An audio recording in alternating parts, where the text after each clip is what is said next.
কুমিল্লা ৪ আসনের নির্বাচনী উত্তাপ নতুন মোড় নিয়েছে।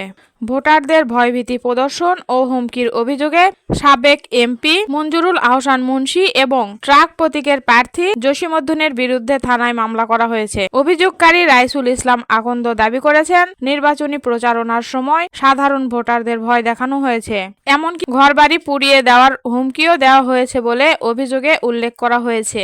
এই ঘটনার পর এলাকার ভোটারদের মাঝে আতঙ্ক ছড়িয়ে পরে বলে অভিযোগে বলা হয়। রাইসুল ইসলাম নিজেকে একজন সচেতন নাগরিক হিসেবে উল্লেখ করে থানায় মামলা দায়ের করেন। থানার ওসি মোহাম্মদ মনিরুজ্জামান বিষয়টি নিশ্চিত করেছেন। এর আগে গত ৯ ফেব্রুয়ারি রাতে আমি কিন্তু আপনাদের কাউকে ছাড়বো না, আমি তাদের ঘর বাড়ি সব পুরায়া ছাড়খাড় করে দেব।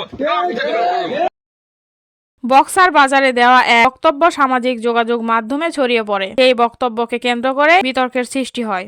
পরবর্তীতে বিএনপির সব পদ থেকে মঞ্জুরুল আহসান মুন্সীকে বহিষ্কার করা হয় বলে জানা গেছে। রাইসুল ইসলামের দাবি, অতীতে ফ্যাসিবাদী কায়দায় মানুষকে ভয় দেখিয়ে ভোটাধিকার কেড়ে নেওয়া হয়েছিল।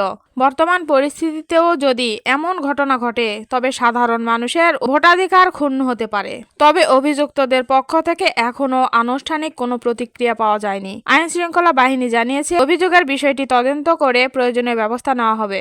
নির্বাচন সামনে রেখে এমন অভিযোগ রাজনীতির মাঠে নতুন আলোচনা তৈরি করেছে। ভোটাররা এখন অপেক্ষা করছে তদন্তে কি বেরিয়ে আসে এবং আইন অনুযায়ী কি পদক্ষেপ নেওয়া হয়। গণতান্ত্রিক প্রক্রিয়া, সুষ্ঠু ও শান্তিপূর্ণ নির্বাচন নিশ্চিত করাই এখন সবচেয়ে বড় চ্যালেঞ্জ।